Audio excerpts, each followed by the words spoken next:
এই মুহূৰ্তত জনাব বিচাৰিছো এক গুৰুত্বপূৰ্ণ খবৰ, বিশেষকৈ চৰকাৰী কৰ্মচাৰীসকলৰ বাবে এক গুৰুত্বপূৰ্ণ খবৰ।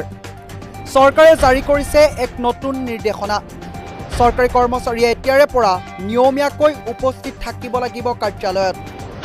অহা 14 জুনৰ পৰা চৰকাৰী কৰ্মচাৰীসকলে নিয়মীয়াকৈ যাব লাগিব কাৰ্যালয়লৈ। এই নিৰ্দেশনা জাৰি কৰিছে অসম চৰকাৰৰ সাধাৰণ প্ৰশাসনীয় বিভাগৰ আয়ুক্ত সচিবে।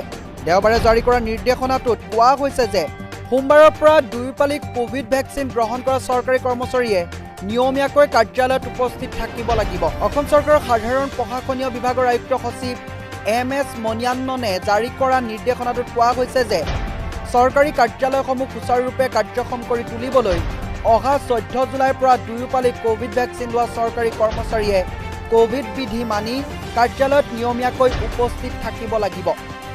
উল্লেখ্য যে ৰাজ্যত বৃদ্ধি পোৱা কোভিড সংক্ৰমণৰ প্ৰতি লক্ষ্য ৰাখি চৰকাৰে জৰুৰী সেৱাসমূহক বাদ কৰি অন্য সকলো চৰকাৰীৰ লগতে ব্যক্তিগত খণ্ডৰ কাৰ্যালয়সমূহ বন্ধ ৰাখিছিল।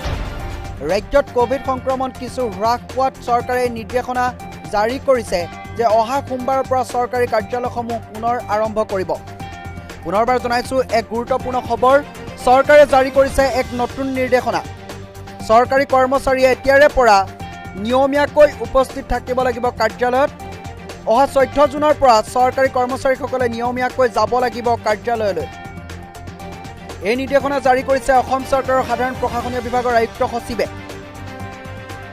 দেওবাৰে জাৰি কৰা নিৰ্দেশনাটোত কোৱা হৈছে যে সোমবাৰৰ পৰা 2 পালি কোভিড ভেকচিন গ্ৰহণ কৰা চৰকাৰী কৰ্মচাৰীয়ে নিয়মীয়াকৈ কাৰ্যালয়ত উপস্থিত থাকিব লাগিব।